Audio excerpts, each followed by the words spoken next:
Chers internautes, bonjour, bienvenue pour ce 113e site rep sur la Syrie en compagnie d'Aïssar Midani. Aïssar, bonjour. Bonjour Raphaël, bonjour à tous nos internautes et puis bah, bonne journée, bonjour à tout le monde. Alors on va commencer ce 113e site rep par faire un petit point stratégique sur, sur la région quand on parle du Grand Moyen-Orient et notamment donc la stratégie américaine. Parce que c'est vrai on pourrait croire que les Américains ont été défaits en Afghanistan, qu'ils sont en train de plier bagages dans plusieurs théâtres d'opération, et voilà, qu'ils partent entre guillemets, si vous me passez l'expression, un peu la queue entre les jambes. Alors ce que tu me disais, c'est que les choses sont peut-être un peu plus subtiles que ça. Donc voilà, est-ce que tu peux nous livrer un petit peu ton analyse stratégique du comportement américain dans la région? Alors effectivement, bon, donc le retrait subi, je dirais, des Américains de l'Afghanistan a fait couler beaucoup d'encre de tous les analystes, des journaux, etc. Et surtout de beaucoup de forces populaires qui disent, bon voilà, les Américains sont défaits, ils partent parce qu'ils n'en peuvent plus effectivement de faire face aux attaques même des talibans. La réalité, d'abord, c'est qu'ils sont entrés il y a 20 ans pour soi-disant combattre les talibans et puis ils partent en leur laissant le pouvoir. Ça, c'est un premier point.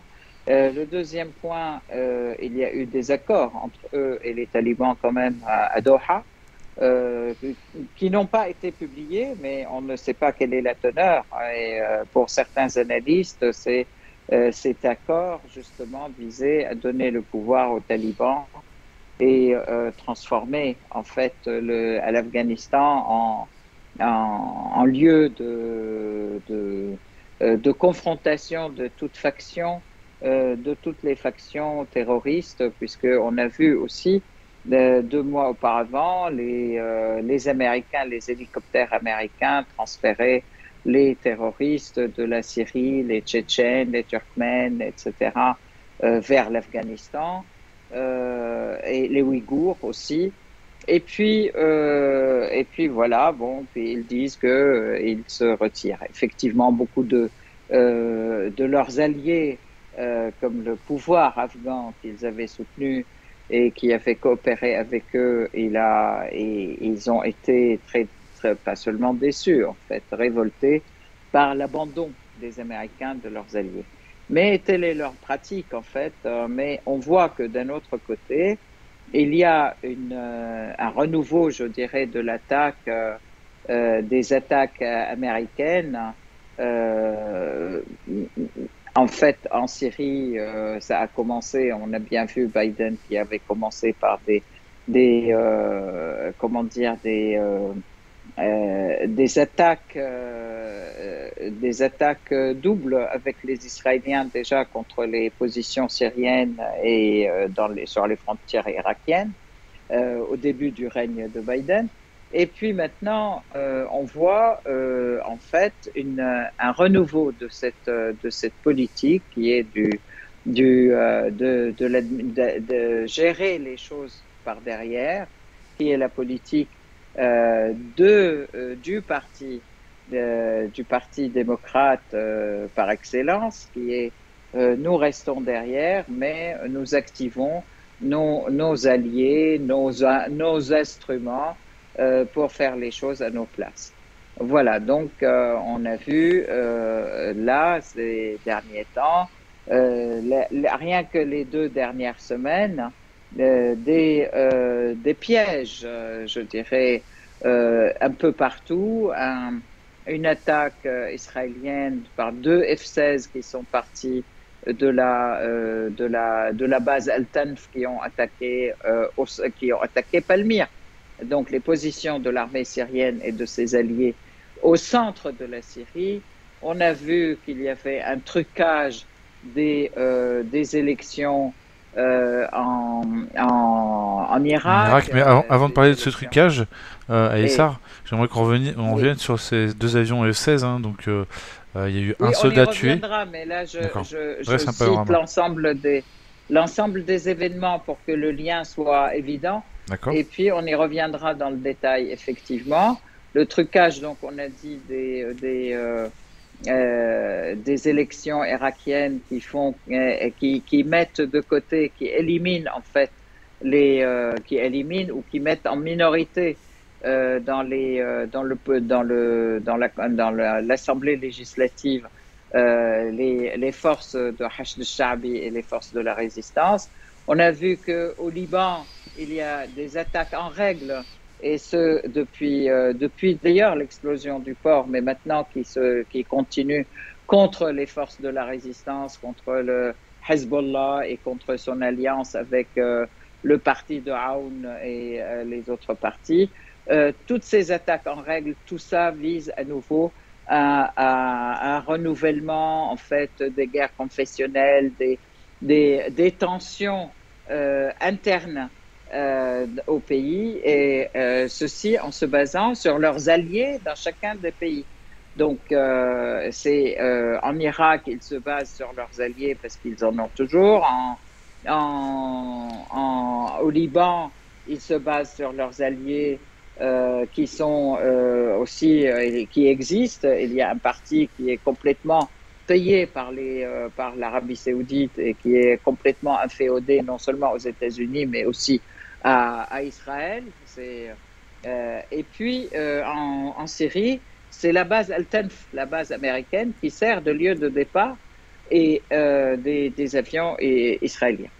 Voilà, donc tout ceci vise aussi à continuer le chaos, à retarder non seulement à retarder la paix dans la région, dans cette région Irak, Iran, Irak, Syrie et Liban et Palestine, une attaque en règle aussi systématique contre les Palestiniens, parce qu'il y a aussi une aggravation des attaques israéliennes contre la population palestinienne, aussi bien à Al-Aqsa que dans toutes les villes d'ailleurs. Je rappelle quand même une violente répression aussi non seulement contre la population, mais aussi contre les prisonniers. Et donc, on voit plutôt une relance, je dirais, de la machine de guerre par outils interposés. Voilà. Mhm. Donc, voilà. On va revenir peut-être sur cette attaque supposée israélienne. Hein, parce que oui, non, elle est israélienne. C'est des F-16 israéliennes qui sont partis de la base El-Tanf, en fait, qui est la base américaine qui se trouve sur le triangle qui relie la Syrie, la Jordanie et l'Irak, hein, à côté du camp des réfugiés à Rukban.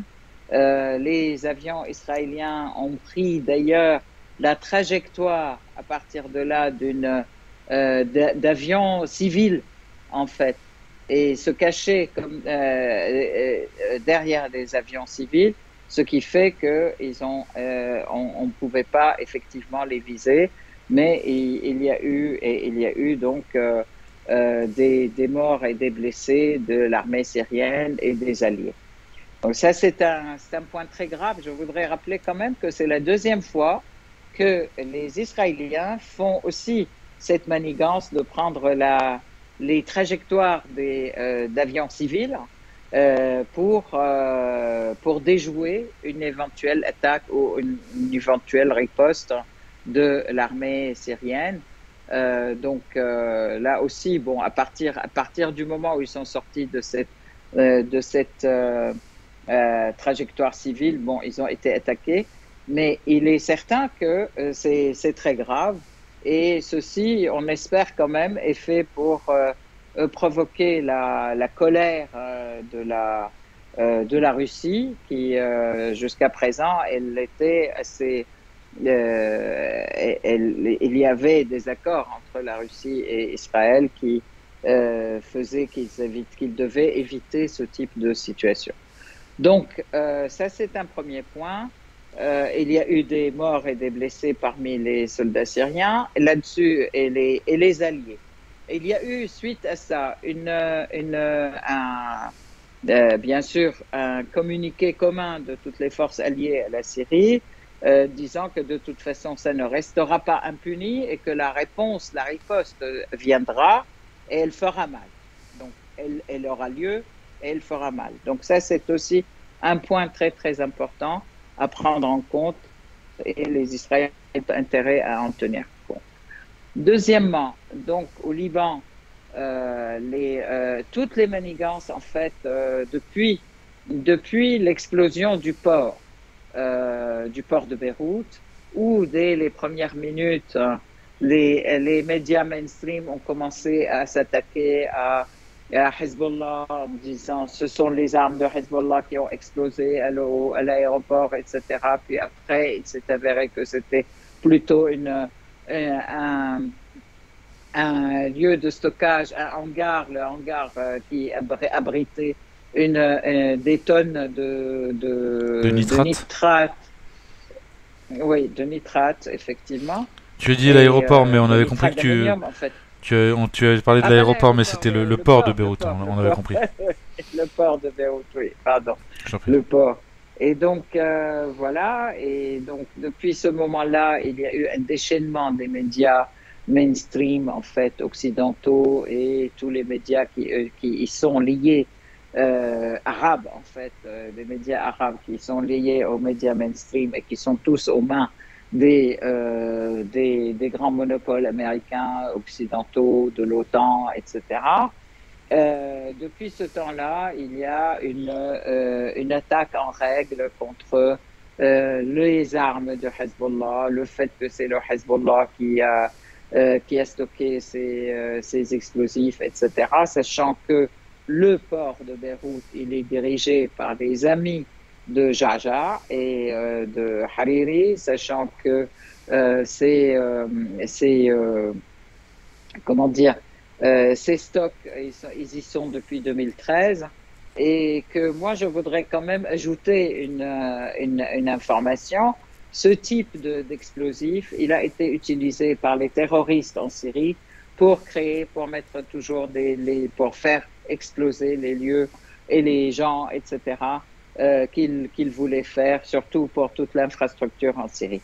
Donc, il y a eu un juge qui est chargé, il y a eu un premier juge et un deuxième juge là maintenant, qui sont chargés de l'enquête, et cette enquête prend un tournant qui est aussi tendancieux, clairement tendancieux aussi contre le Hezbollah et contre les ministres du Hezbollah qui étaient là, alors que ces charges, je dirais, ou ces quantités de nitrate, ils étaient là depuis 2013. Donc la méthodologie, je dirais, de l'enquête s'oriente clairement contre le Hezbollah. Donc, suite à cela, effectivement, le Hezbollah a protesté, Hezbollah et Amal et toutes les forces de la résistance ont protesté contre ce parcours a priori du juge Bitar, qui est en train a priori de penser ou d'attaquer le Hezbollah et Amal, Oui, tu me disais, en laissant de côté tout un tas de questions qui ne sont pas répondues et à laquelle il ne veut pas répondre. Ça, c'est des points qui sont importants que tu avais soulignés quand on préparait cette interview. C'est justement à quel point il y avait beaucoup de zones d'ombre dans cette affaire que le juge se refusait d'investiguer. Ça, c'est important de le souligner, quoi. Oui, absolument. Le juge se refusait de se poser la question d'abord qui a commandé ces produits, pourquoi elles sont là, comment elles se sont trouvées au Liban et au port de Beyrouth, et pourquoi elles ont été déchargées, pourquoi elles sont là dans un hangar de stockage depuis belle lurette et que personne n'est au courant. Et puis, comment ça a été de notre côté? Qui a volé aussi? Comment ça a explosé? Qui a volé? Parce que tu m'avais pas fait mention d'un vol important. Un nombre important, effectivement, de kilos et de tonnes qui ont été volés. Alors que, et puis par ailleurs, après, comment l'explosion a eu lieu, qui les a fait exploser, et etc. Parce que d'après les experts, même dans ces matières-là, elles ne peuvent pas exploser toutes seules s'il n'y a pas eu un facteur qui provoque justement cette explosion.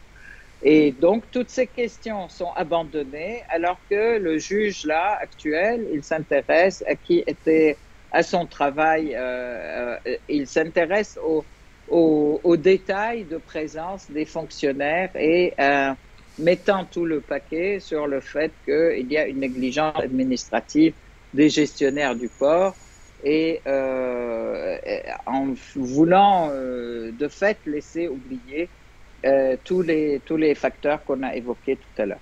Donc là-dessus, bien sûr, les forces de la résistance trouvent que c'est très tendancieux comme orientation et il est nécessaire de rappeler à l'ordre le juge Bitat et puis le sommet de procéder à une méthodologie beaucoup plus honnête, je dirais, et objective vis-à-vis de cette enquête. Et donc, ils ont appelé à une manifestation pour s'exprimer. À cette manifestation participaient des juges et des avocats aussi de l'axe de la résistance, du front de la résistance, et puis des gens qui soutiennent effectivement la résistance et qui trouvent que c'est vraiment de trop. Et là-dessus, il y a eu une attaque. C'était avant-hier, ça. En règle. Avant-hier. Voilà, une attaque en règle, effectivement, avec des armes à feu, à partir des toits d'immeubles, etc., qui a été contre la manifestation, et même des gens qui étaient dans leur propre maison, dans leur propre appartement, en hauteur, ont été visés. Il y a une dame qui a été tuée, donc comme ça, de sa propre maison, et on voit des vitres cassées, des choses même en hauteur. Et donc c'était un véritable carnage en fait. Hein. Il y a eu 8 morts, 7 morts, 8 morts, et puis des dizaines de blessés. Tout d'un coup, il faut savoir que les tirs ont duré de 11h à 3h, donc de 11h du matin à 3h de l'après-midi, donc pendant 4 heures. C'est quelque chose de fou. Il y a eu des tireurs d'élite qui étaient positionnés sur des toits des maisons. Et ça, c'était sur un carrefour entre le quartier Tayoune et le quartier Ain el-Rumani. Donc, en fait, un quartier qui est réputé chrétien et un quartier réputé musulman, essentiellement chiite. On voit très bien qu'il y a une volonté de tirer le pays vers une guerre confessionnelle. Là-dessus, bien sûr, les responsables politiques répondent, les responsables politiques du front de la résistance ont réagi de manière très violente, très violente dans la parole, mais très responsable dans la réalité, disant que de toute façon, nous exigeons que l'État, le ministère de l'Intérieur et l'État libanais puissent faire une véritable enquête et puis punir les responsables. Le ministre de l'Intérieur, d'ailleurs, a annoncé, en fait, a parlé en disant que c'était très grave ce qui s'est passé et que c'était un crime, un véritable crime caractérisé, avec prédétermination d'ailleurs, parce que de toute façon, tout ceci ne pouvait pas être fortuit et passé comme ça. C'était pas une bande de loupards qui passaient, qui tiraient. C'était quelque chose de bien préparé d'avance et il faudra le punir par la loi. Et que l'État, effectivement, doit poursuivre les tueurs. Alors tu me disais que ça portait un peu la signature des milices de Jajar, mais il y avait peut-être, oui. mais qu'il y avait quand même un tireur d'élite qui a été arrêté, semble-t-il. Plusieurs tireurs d'élite ont été arrêtés et puis dont un était fonctionnaire de l'ambassade américaine à Beyrouth. Hmm. Donc on voit bien. Et puis effectivement, oui, c'est le parti de Jarjah qui a été accusé tout de suite. Et puis en me disant, de toute façon, il y avait des preuves, hein, parce que Hezbollah n'accuse pas comme ça fortuitement quand il n'a pas de preuves. Donc voilà. Et dans sa déclaration, dans son discours, il dit que de toute façon, nous n'irons pas. Il faudra quand même prendre conscience qu'il y a un parti dans ce pays qui veut absolument mener ce pays vers une guerre civile à nouveau dans ce pays, une guerre civile confessionnelle. Et c'est très grave, il faut qu'il soit puni. Et ça, c'est un message que les autorités libanaises doivent entendre et doivent complètement les punir, les poursuivre, les traiter devant la justice et puis les punir. Donc, pour empêcher qu'il y ait une déroute du pays. Mhm. C'est important de voir la synchronisation des trois événements. Donc, on parlait aussi de l'Irak qui a eu ses élections le 10 octobre, hein, et les premiers résultats montraient que le Front de la Résistance, les 6 partis de la résistance irakienne étaient en tête, et puis que par la suite, par des manigances du style des pertes de données de certaines villes, par ceci, cela, ils ont été pratiquement pas écartés, mais en minorité. Ils ont été mis en minorité, soi-disant, dans les résultats des élections, ce qui fait que, effectivement, ces partis politiques contestent les résultats des élections et dénoncent le trafic des élections, le trafic par les élections, en fait, puisque c'était les premières élections informatisées, en fait. Donc, il y a eu un véritable trafic. Et là-dessus aussi, donc, la situation est devenue très tendue en Irak, alors qu'on allait vers une stabilisation de l'Irak et vers une présence, je dirais, de l'Assemblée nationale qui contient toutes les différents partis. Je voudrais rappeler quand même qu'à l'occasion, l'an dernier, de l'assassinat, du vil assassinat du général Soleimani et du général Abu Mahdi el-Mohandes,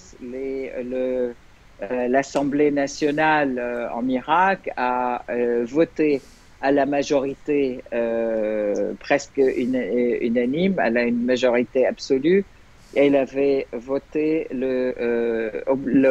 l'obligation des Américains de se retirer du pays. Donc, avant la fin de l'année. Mhm. D'accord? Et donc, avant la fin 2021.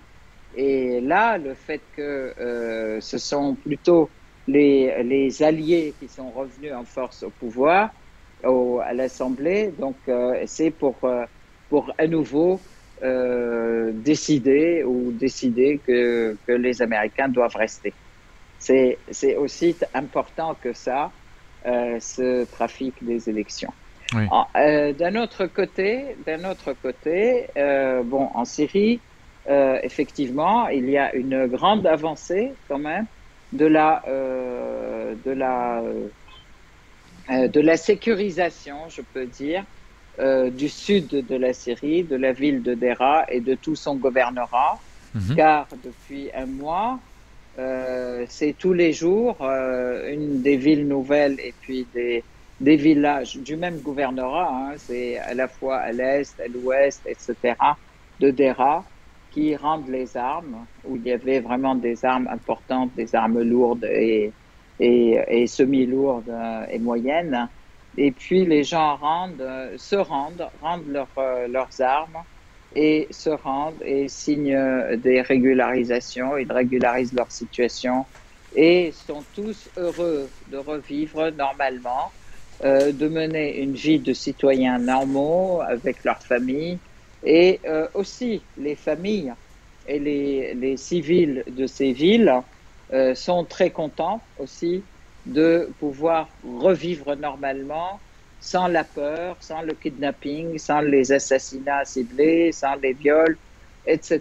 Donc là, il y a un redéploiement de l'armée syrienne et de l'administration essentiellement syrienne dans toute cette région.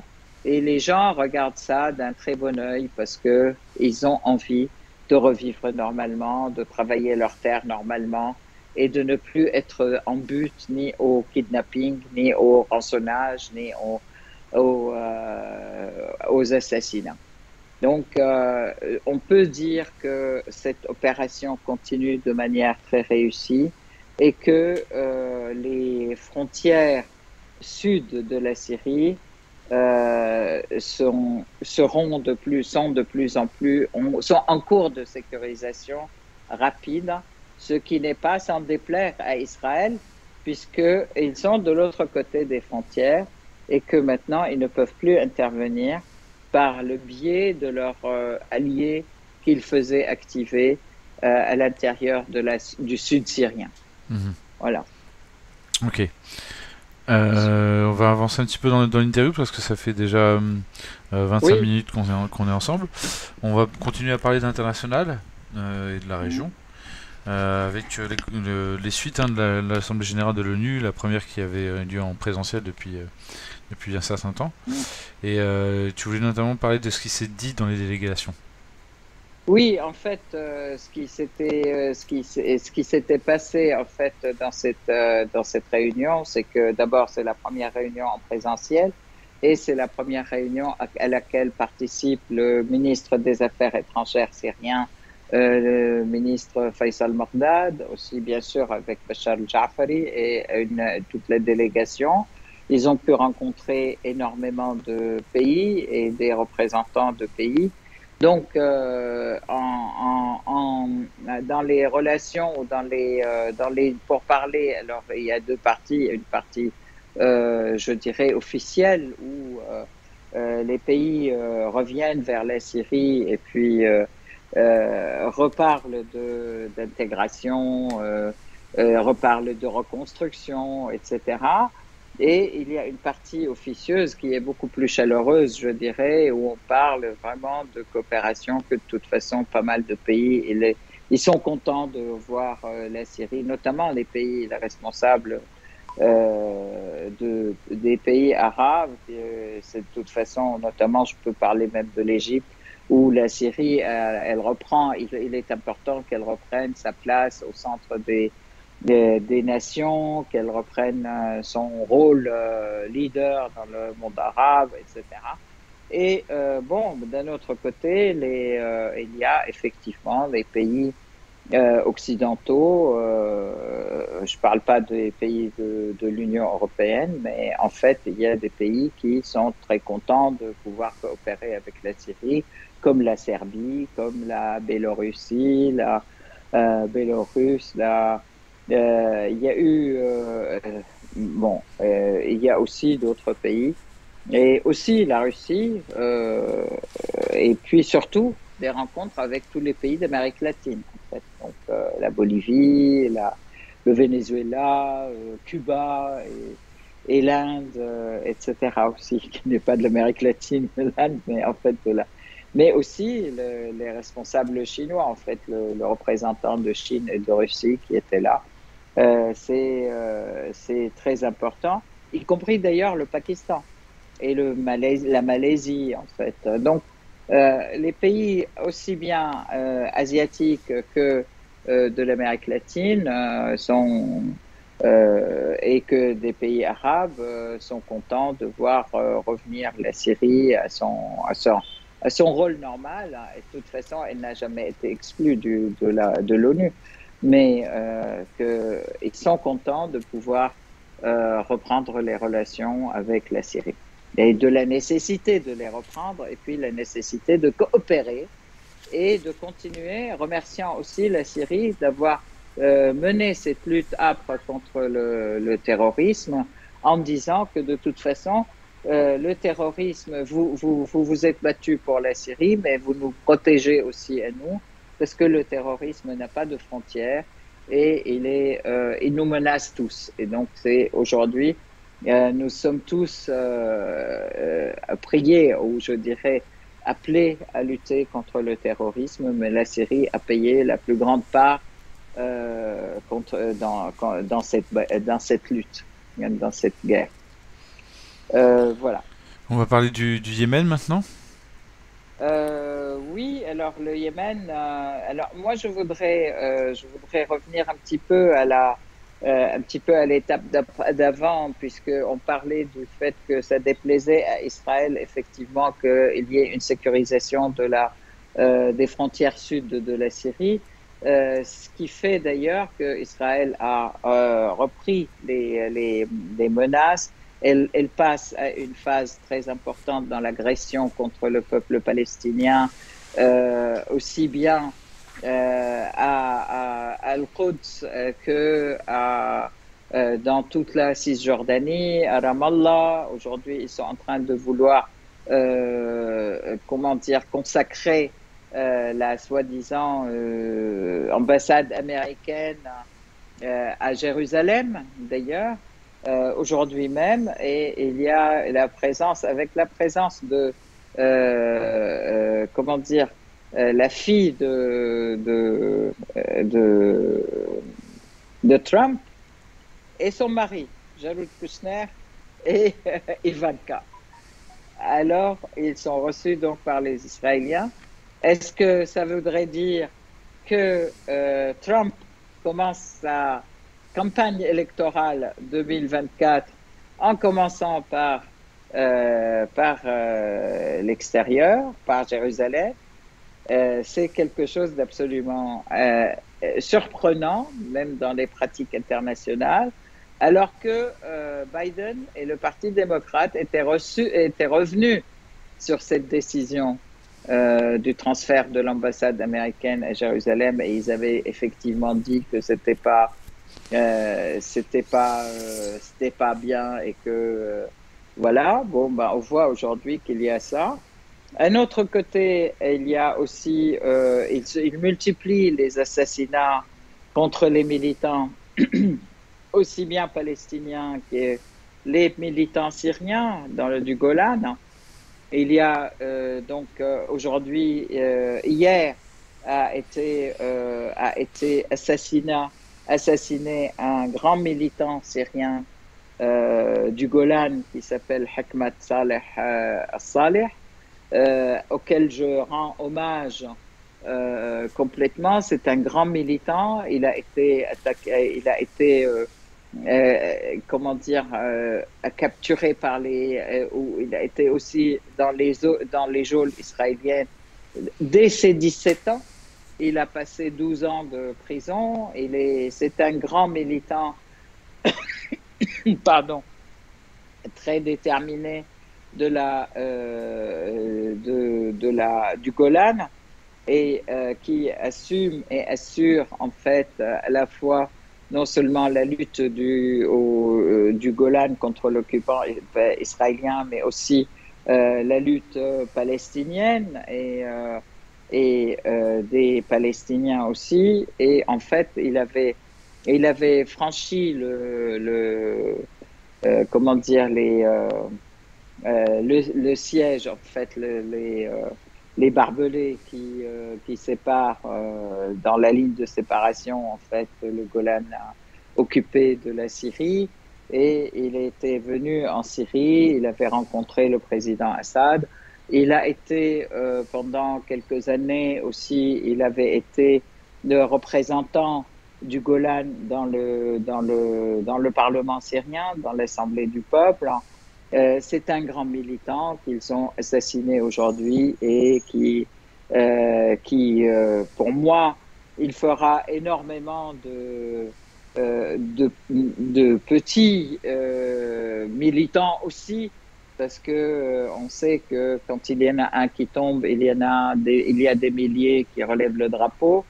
mais les Israéliens se vengent comme ça des militants palestiniens, syriens et autres qui s'opposent à leur occupation et qui dénoncent en fait leur exaction, leur violation des droits de l'homme, des violations des droits internationaux et de tous les traités de l'ONU qui protègent une population occupée et qui protègent et qui donnent tous les droits en fait de protection à ces populations. Donc, aujourd'hui, les obsèques ont eu lieu aujourd'hui à Damas.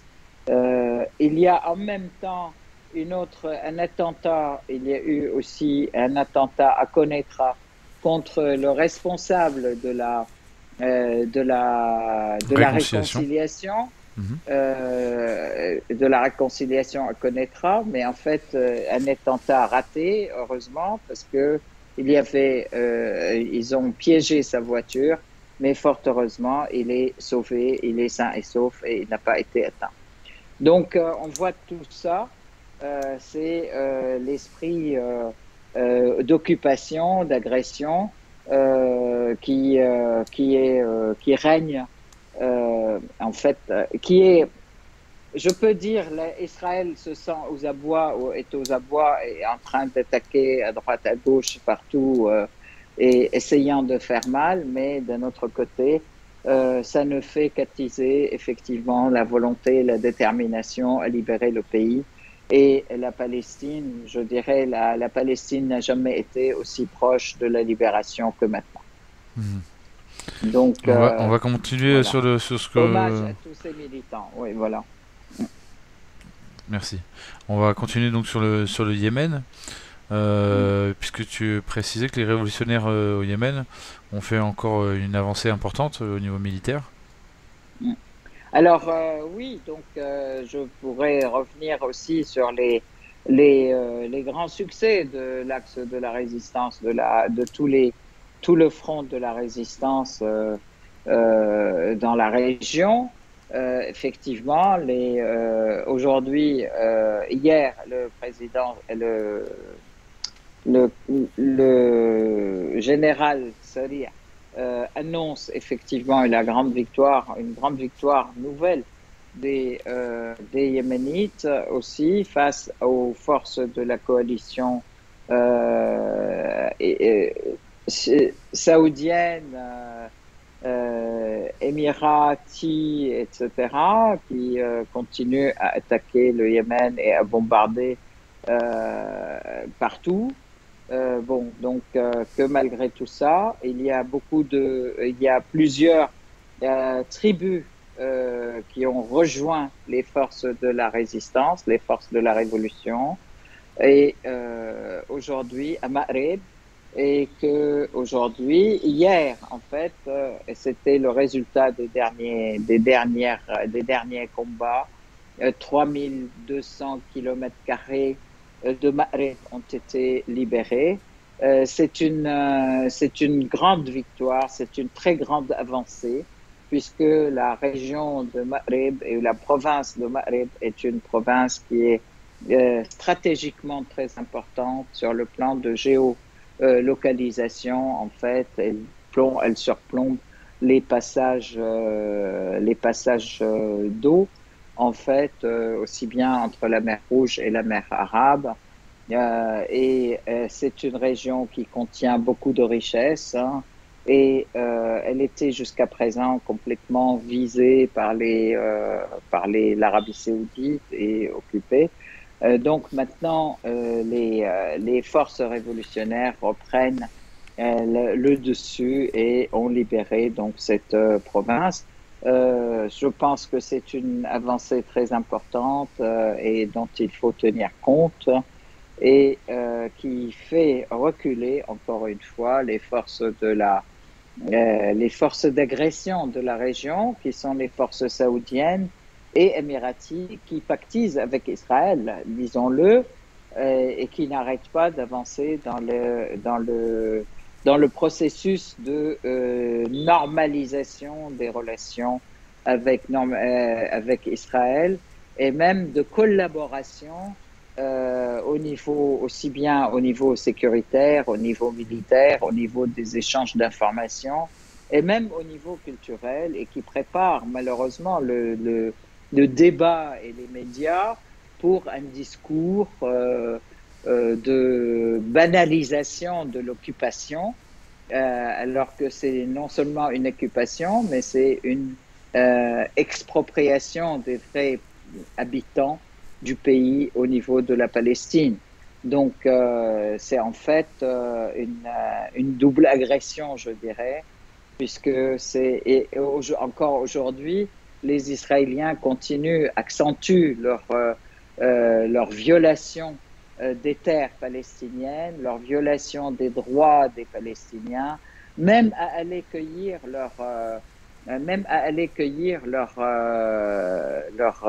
oliviers, leurs olives et leurs récoltes de fruits. Ils sont interdits d'accéder à leur propre terre.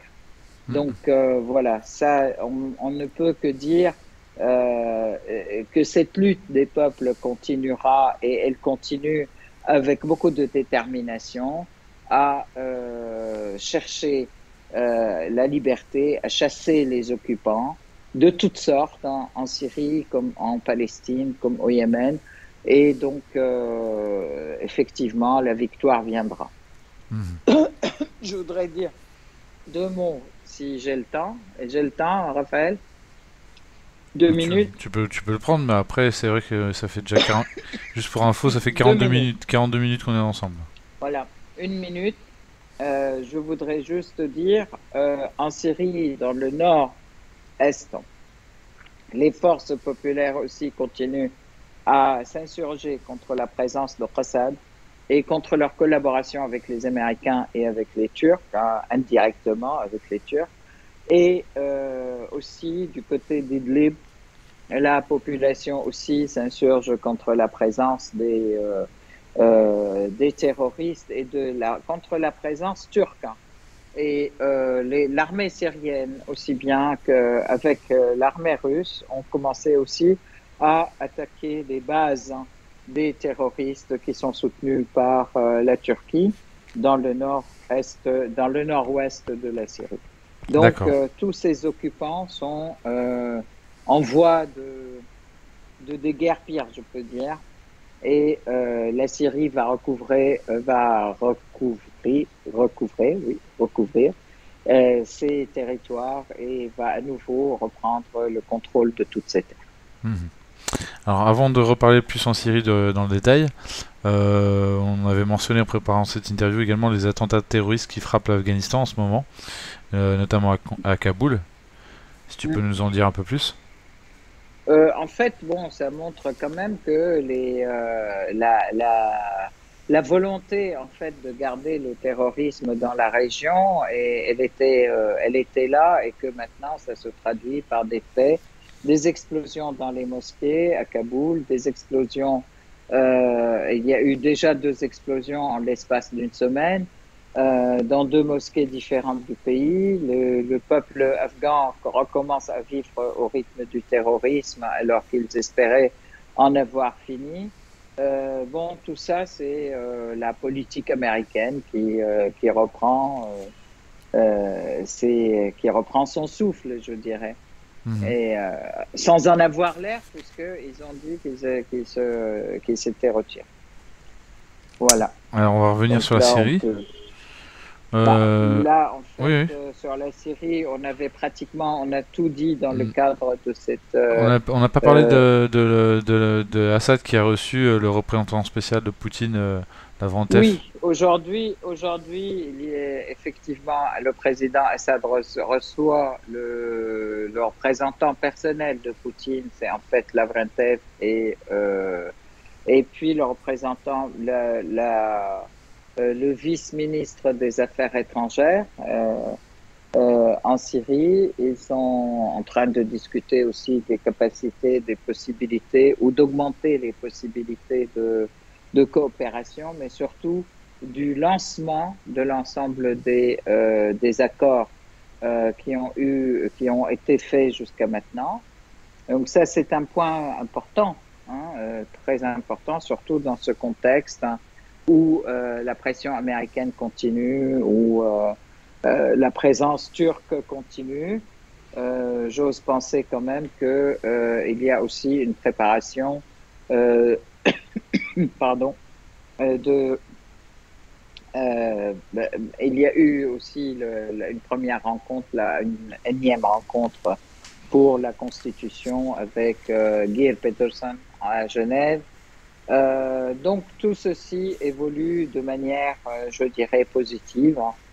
Et je pense dans les prochains CITREP, nous vous annoncerons certainement des nouvelles très positives. Bon, peut-être tu penses peut-être au début de la campagne de la libération d'Idlib, peut-être. Oui, tout à fait, parce que là, c'est bien lancé, la volonté y est, et puis surtout Ah, que ça coupe. Dera termine maintenant. Excuse-moi, Aïssa. Ah, On va la refaire parce que là, ça a ouais, coupé. Donc, oui, je disais donc, tu penses peut-être à l'annonce de la campagne de la libération d'Idlib parce que c'est vrai que celle-là, on l'attend. tout à fait. Elle a commencé d'ailleurs, et puis l'armée syrienne et l'armée russe ont commencé effectivement à bombarder les quartiers généraux des terroristes à Idlib, des terroristes qui sont soutenus par la Turquie. Et je pense quand même que la Turquie va aussi être convaincue qu'il va falloir appliquer les accords qu'elle a signés en 2018 déjà de retrait, alors que maintenant aussi elle se sent abandonnée par les États-Unis puisque Biden n'a même pas voulu recevoir Erdogan. Erdogan. Voilà. D'accord. Donc voilà. Alors, en préparant cette interview, tu me mentionnais aussi qu'il y avait une nouvelle promo qui avait été nommée, donc une nouvelle promo des forces aériennes syriennes sous le patronage de Bachar Assad. Ah oui, oui, il y a une nouvelle promotion qui a été, comment dire, saluée, qui a eu son diplôme, hein, donc il y a 2 jours, Mhm. et c'est la journée de l'armée de l'air, et donc ça a été effectivement une nouvelle promotion de jeunes qui ont rejoint effectivement leurs collègues. D'accord. Et ça, c'est quelque chose d'important dans cette phase, je dirais, où la Syrie est encore en but de guerre. Mais en même temps, il y a des personnes qui étaient au service depuis quelques années qui ont été libérées. Donc, c'est aussi important pour. C'est important pour la population, c'est important pour les soldats, pour leur morale. Et tout. Mhm. Voilà. Alors, malheureusement, il y a eu à nouveau des incendies terroristes qui continuent, notamment dans la région de Latakia, dans la région de Homs. Exactement. Les incendies continuent dans les lieux, comment dire, surtout des arbres fruitiers, des arbres et des récoltes, mais aussi des incendies de forêt. On peut penser que ce sont des incendies fortuits, mais moi je pense quand même qu'il y a beaucoup de terrorisme dans ces incendies qui s'allument comme ça, à droite, à gauche, ça d'une part, et qui bouffe vraiment beaucoup de récoltes. Ça d'un côté, de l'autre côté aussi, il y a pas mal d'accidents de voitures, notamment, ce soit comme par hasard, ce sont des citernes qui ramènent des combustibles, en fait, des produits pétroliers. Donc, tous les 2, 3 jours, on voit qu'il y a une citerne qui a glissé par-ci, qui a glissé par-là, qui a perdu sa cargaison, qui a brûlé, etc. Ça, ces petits attentats et des incendies aussi dans la ville qui continuent. Bon, Et je crois que c'est toujours mineur par rapport à ce que la Syrie a vécu avant. Voilà. Et en Hmm. tout cas, la Syrie triomphe et elle continue sa construction. Il y a des usines qui refonctionnent, des quantités d'usines qui refonctionnent normalement. La Syrie réexporte aussi euh, essentiellement aussi du prêt-à-porter, des vêtements. Elle participe. On n'a pas parlé du fait qu'elle participe à Dubai Expo 2020 Mhm. et que le pavillon syrien est visité par beaucoup de pays. Et autour de ce pavillon, il y a aussi peut-être beaucoup de contrats qui sont signés. Donc voilà, bon, la Syrie reprend, puisque le peuple syrien est un peuple très actif et très travailleur. Donc elle reprend malgré les mesures coercitives, malgré l'embargo, malgré tout ce qu'on veut, tout ce qu'on dit, mais la Syrie vivra. C'est la récolte des agrumes en ce moment en Syrie, notamment dans la région de Tartous. Aussi, exactement. C'est la récolte des agrumes, c'est la récolte des oliviers, c'est la récolte des grenadiers aussi et des figuiers. C'est fini les figues, hein. Mais bon, c'est un c'est un pays magnifique, riche, hein, et une population qui est tout aussi magnifique, pas seulement travailleuse, mais aussi toujours très, comment dire, très pieuse et très accueillante. Toujours le sourire aux lèvres et bienvenue, bienvenue en Syrie. Pour les amis, pas pour les non, pas pour les ennemis. Les ennemis, ils verront, ils seront très maltraités. Eh bien, merci pour ton témoignage, tes analyses, comme toujours. Et c'est vrai que Merci bah, beaucoup. ce pays que j'ai eu la chance de visiter, bah, je lui souhaite de retrouver la paix parce que son peuple le mérite amplement. Ouais, La paix sur tout son merci territoire. beaucoup. Merci, Aïssar, je te absolument. dis à dans 2 semaines alors pour un nouveau site rep. 2 semaines, Ok, ou 2 semaines ou peut-être trois, on verra. En fonction oui, de, on verra bien. en fonction de ton actualité. En fonction de ce... Voilà, tout à fait. Merci beaucoup et puis bonjour à tout le monde hein, à nouveau. Et puis bon automne et puis gardez le soleil dans le cœur face aux grisailles. À bientôt. À bientôt, au revoir.